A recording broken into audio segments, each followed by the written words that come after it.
Most families don't discover what documents they're missing until the hospital asks for them. Today on Purpose Driven Finances, the paperwork that protects your family when life stops going according to plan.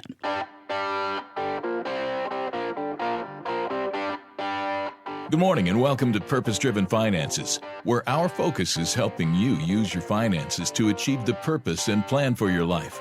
And now here's the host of Purpose Driven Finances, Alan Molina with Serwus Capital Management.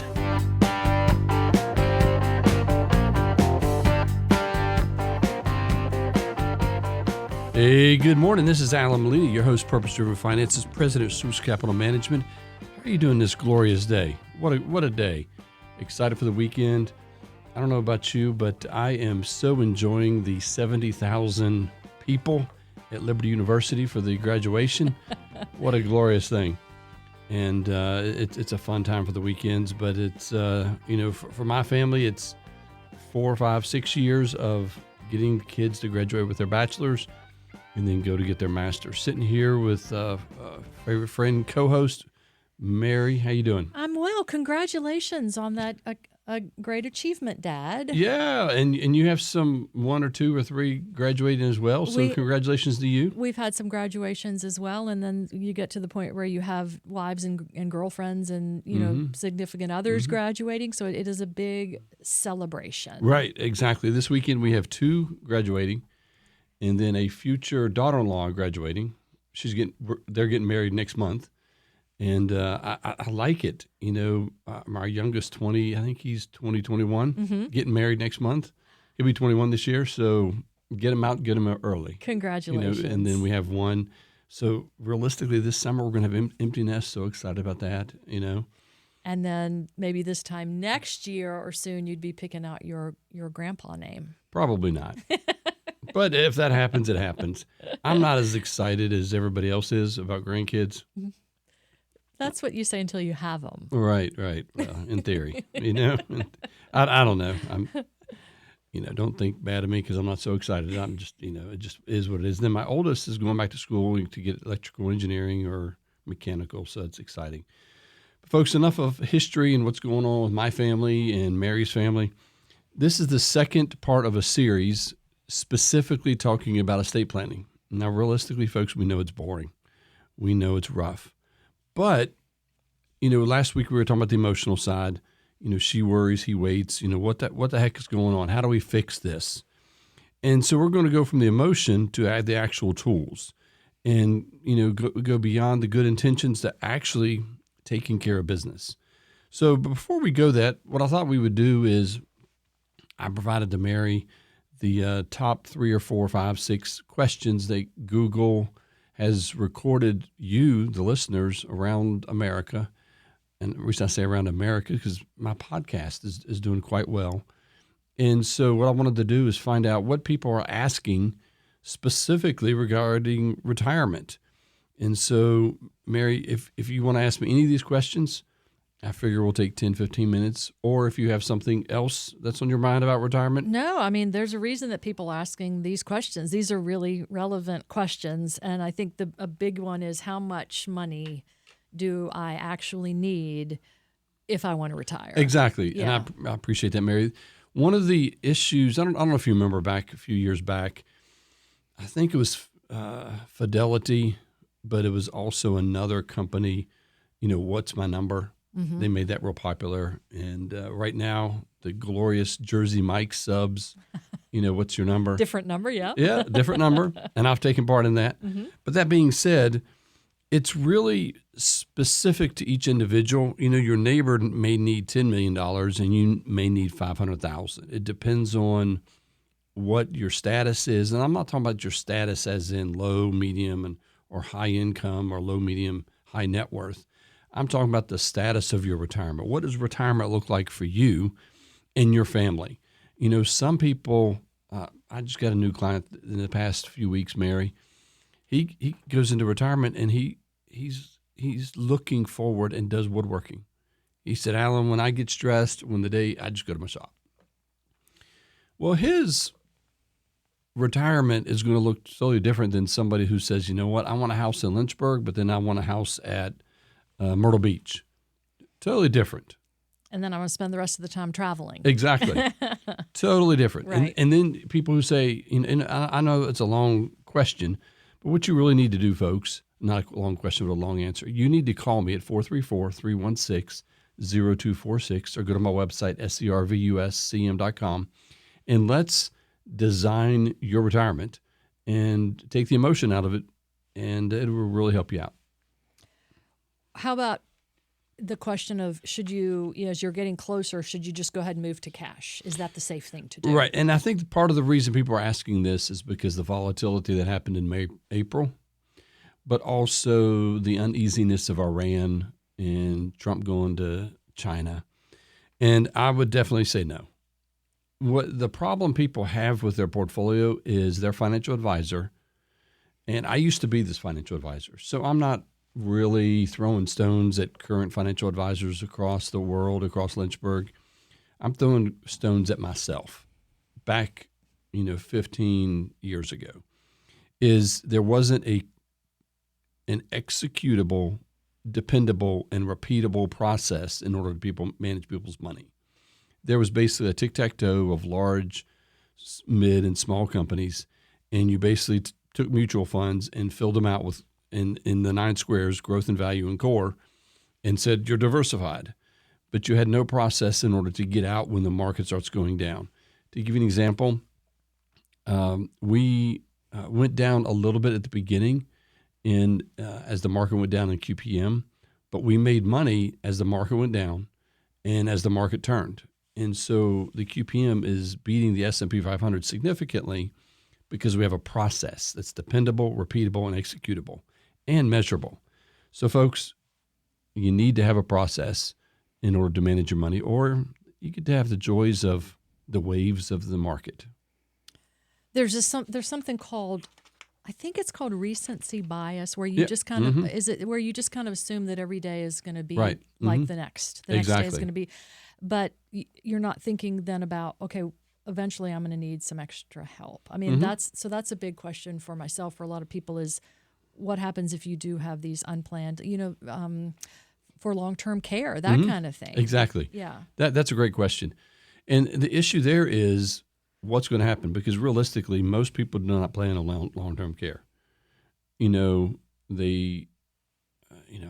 almost dropped a few grenades, but I'm like, I'm not a medical doctor, so I'm not going to drop some grenades into the room to get people talking. If you're really concerned about long-term care, some of the things you need to do right now is begin planning for your retirement age by your lifestyle. What you cook, how you cook, what you eat, where you eat, what you drink. And then on top of that, do some financial planning around, do I need long-term care? Do I have the money to afford long-term care? I tell you what I've done, Mary, is I got additional life insurance. I got term for me and term for my wife. Got her, Pam, everybody met her last week. Got her 25 years, and I got me an additional 20. And it has a long-term care rider built into it. And so that's very nice. And so there's multiple ways that you can take care of long-term care. And it sounds like you might have just answered the next question, which is how do you take care, make sure your spouse is covered if something happens to you. That's good. Yeah. I wasn't even looking at the questions. Yeah. Multiple ways. And, one, deciding about long-term care. 2, do I need a rider? Do I need an annuity rider? And 3, what's the likelihood of it? And 4th, you can just, be a good, I almost said a political party, Miriam. You should be proud of me. Just allow the government to take care of you. just, I think it's a great thing to do.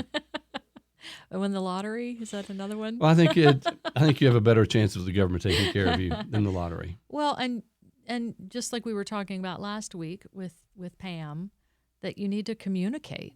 Mm-hmm. You do. That's so key.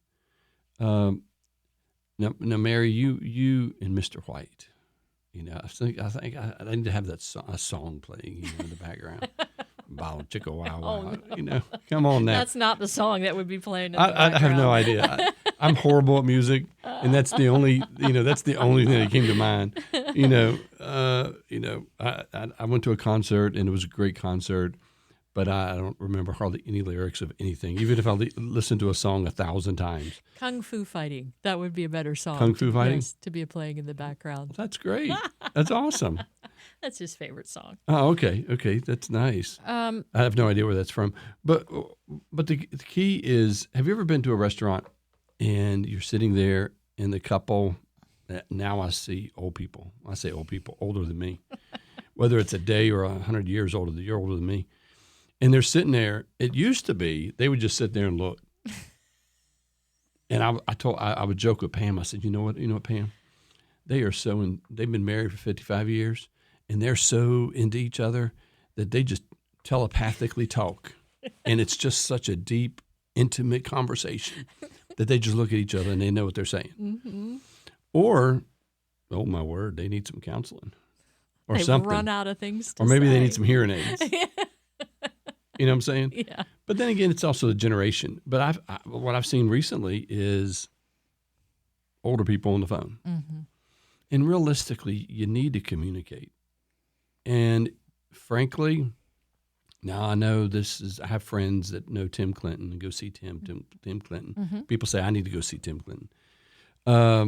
That being said, if you're in your if you've been married 40, 50 years and you have a tough time communicating, remember why you fell in love with that person. You know, that person, you chose that person for some reason. And, are there better daisies out there? There sure are, but a lot of them have thorns. I know daisies don't have thorns. They probably have chiggers. But realistically, the one that's sitting across from you right there, you chose for a reason. And, there's prettier people, there's smarter people, but that's the one that you're with is the one you chose. Make the choice every day. Wise advice. And that way, hey, it's a lot cheaper than divorce. True. But number two, it's a lot more enjoyable. That way you can communicate about what's going on, what to do, and how to do it. Now, folks, we're hitting about 17 minutes, and Mary has a lot more questions for me. And so what we're going to do is we're going to pivot and do let's do a minute break. That way you can, take a breather, fill up your coffee, and, let's get going. But what we're going to do is we're going to talk about the tools that you need, and hopefully it's a little bit more exciting than just talking about documents. So, folks, stick around, 434-316-0246. My website, SCRVUSCM. We'll catch you back in a minute.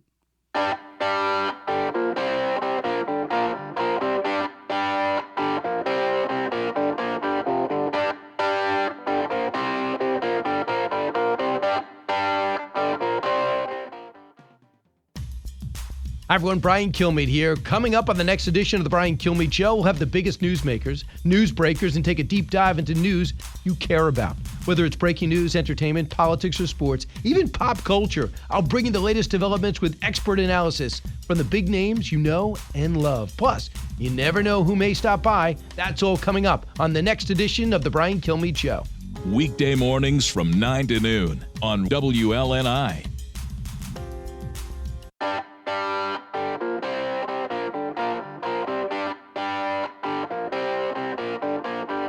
And now, back to Purpose-Driven Finances. Here's Alan Molina with Serwus Capital Management. Hey, good morning again. Alan Molina, host of Purpose-Driven Finances, president of Serwus Capital Management, helping you achieve the purpose and plan for your life through portfolio management, financial planning. And, check this out. A lot of times people think estate planning begins after death, when in reality, it's the documents that often matter the most while you're still alive. What happens in the hospital, surgery, emergency decision, incapacity. And that's when families discover what they have and what they don't have. Now, I don't know about you, but, Mary did a great job of bringing up recency bias. Last week I drove to work every day just fine. So far, the Lord's blessed, and I haven't made any stupid decisions, and no drivers around me have. This week has been great. Next week, it may be different. Hopefully it's not. Now I'm going to ask you something about Mr. White. Okay. Has he ever made a stupid decision outside in the lawn, like climbing a tree or doing something? Yes. Okay. Yeah. I won't get specific. But we don't need to be specific. Yes. And I'm sorry, Mr. White. That's okay. You know what, folks? I have to. Yeah. You just do some, you get overconfident in your ability, and you go doing something, and you're like, oh my word, that could have been really, really bad. You know, like Tommy Permitter. Mm-hmm. You know, women's. The woodsman, yeah. Yeah, the woodsman. Go ahead and call 911. Go ahead and call 911 because, you know, it ain't going to end up very well. And it's amazing, some of the things that happen. And a lot of times we just think, you know, that bias that comes in, I don't know what the name of it is, we're overconfident that we can achieve and do just like Tommy Permitter, just because I have a nice steel chainsaw, you know. And so the reason I bring that up is because not only does your documents affect what happens with your stuff after you die, but what happens at incapacity. And so, Mary, what I've done is I've written some questions for you. And again, if you don't like these, make them your own. But really, it helps us go through the entire process. And we got a lot of questions. I didn't realize I did so many more. But hopefully we can get through all this in 13 minutes and get people, as long as I don't talk too long. All right, let's get to it. What's the foundation, Alan? Well, the foundation for your estate plan is your last will and testament. It's very boring. My mother, she thought it was a good idea for her and her husband to do a holographic will. You ever heard of that? No. It's a holographic is basically you write it by hand. And the problem is you go before a judge and the judge is like, great, you hand wrote it. Where's the date? Where is everything verified on every page? There's a lot of issues with that, and it's usually not notarized. So what you really have to do is I would use an attorney. There are other ways. I'm not going to verbally say on the line, on the internet, not the internet. I am on the internet, but, you know, through the podcast or radio show, other ways that you can do it. I'm just going to be safe and go talk to your lawyer, and say, hey, I need a simple will. And it's usually pretty cheap, and it helps, because if you don't do that, it becomes a very big pain. Years ago, we had just starting to have children, and we wanted to start little college savings for them. And we were told, we're not going to do that until you have your will. Get your will done first. So then the kids are covered as far as potential guardians, that kind of thing. That's good. And so I thought that was good advice. That is good advice. Yeah. I'm not that hardcore. Now, what removes probate? That's a great question. A lot of times people are like, probate isn't a big. Probate is a pain in the tail. Oh, my word. Because realistically, if anything goes through probate, I was told by someone who trained me in estate planning that realistically, according to the law, you're not allowed to give away a toilet brush unless the judge signs off on it. And so the way to bypass going through probate is a revocable living trust. My mom, I've communicated, died of lung cancer. And I said, Mom, I'm not going to be your executor, your personal representative, whatever it is, your trustee, unless you do an RLT, revocable living trust, because it made it to where I did not have to go through and probate anything, and I can deal with everything immediately. And so it's very nice. And it's, useful for blended families. It keeps everything more private. It does, yeah. I didn't cover those things. Yeah. What it does is, Mary, how about you and Mr. White publish all of your assets and debt in the newspaper on Saturday? See, I would not like to do that. Right. And so if you don't want to do it in life, why do you want to do it in death? Because here's what happens, Mary. Have you ever heard of a rescue squad chaser, an attorney? Sure. Mm-hmm. There are financial advisors who chase hearses. Wow. Not literally. Right. But they do. Yeah. They do. And so my question is, your loved one, whether it's your male, your husband, or your wife, do you really want that to happen? Do you want everything published? And the answer is no. So revocable living trust, it's private and it protects probate. What's going to make sure that my bills are paid? Well, this is something that's actually it happens before you die. Mm-hmm. And so what ends up happening is it's called a durable power of attorney. And it basically, everybody has talks about a power of attorney generally a lot of times too late. When mom or dad are in the throes of dementia or Alzheimer's, they're like, we need a power of attorney. It's a little too late, because when someone comes to me and talks to me about a power of attorney, I said, can they legally sign the document? And so what happens with a power of attorney is it enables, if you get a motorcycle wreck, car wreck, and are in the hospital for a week, 2 weeks, who's going to pay your bills? You need to have a power of attorney that can go actually sign a check for you. And that's what it does. Is that the same thing as then somebody who's making decisions for you, say medical decisions? No, it's a totally different thing. Okay. And what that is called a medical directive, and or a healthcare POA. I like a medical directive better, because when the crap hits the fan, I know some of you are so uptight that crap is a bad word for you, but I'm sorry, you're okay. When life hits the fan, it's not an enjoyable experience. And so what ends up happening is when you go to the hospital and someone says, okay, your mama, your daddy, or your husband or your wife, what do we do with them? When do we stop medical care? Does the spouse not automatically make the decision? Nope, it's not automatic. It needs to be written out. Wow. A lot of times it will go to them, but it needs to be spelled out. And it's critical in order to get that done. We're flying through these. I probably need to talk a little bit more.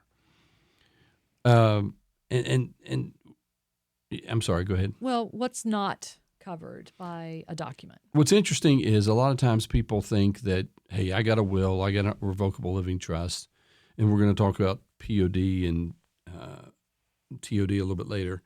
But what's not covered is beneficiary designations. And I don't laugh, but it's mean. I'm just going to say it's mean. Imagine you get a divorce and you don't follow your ex-husband's IRAs and 401ks. Or your new husband, and you don't get your new husband to change the beneficiaries. Well, the old 401k and the old IRA go to the ex-wife. Even if the will is different? Yep. Wow. So it bypasses it. Wow. Because IRAs, 401ks, 403bs, 457s, Roth IRAs, annuities, and I'm probably missing something, and a financial advisor's laughing at me right now.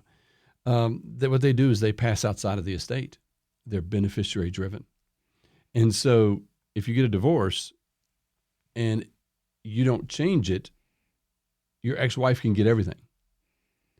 And you talk about it, not a pleasant experience. And you just forgot. Right, you forgot. So the lesson is you have to review all that on a regular basis. It sounds like after any life event. Exactly, life event. Like, let's say, we don't, let's say, you were going to give $10,000 to Fred from your IRA, not a relative, but just a friend. But Fred dies. Do you want that to go to his estate, or do you want that to not go to him anymore? My expectation is you don't want it to go to Fred anymore. And so what you need to do is fix that and adjust it. And so I would review your beneficiaries on a regular basis. Just this week, I was talking to a client, and they said, oh, you know what? I need to change my one account to a TOD, which we're going to talk about eventually.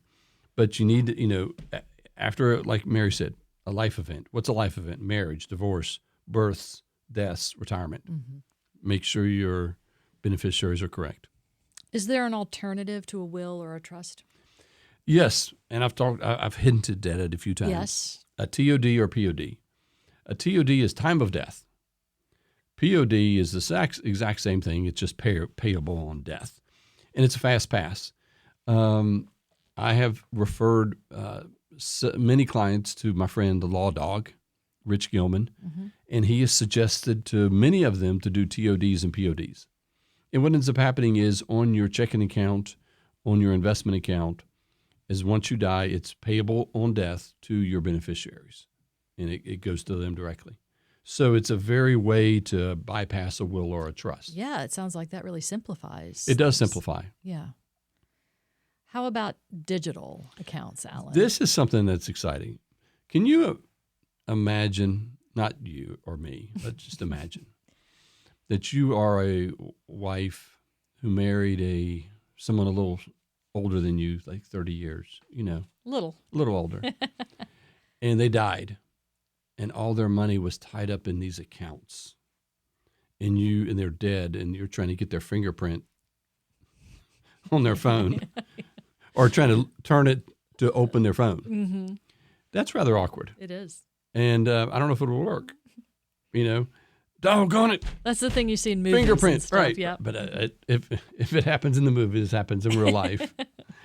And so what's essential is, I'm just divulging, I have 4 crypto accounts. And I probably need to simplify. I don't need to have 4.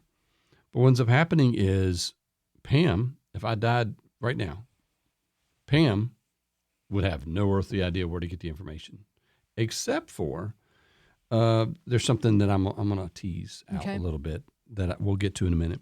But, think about your phones, your email accounts, crypto. You know what?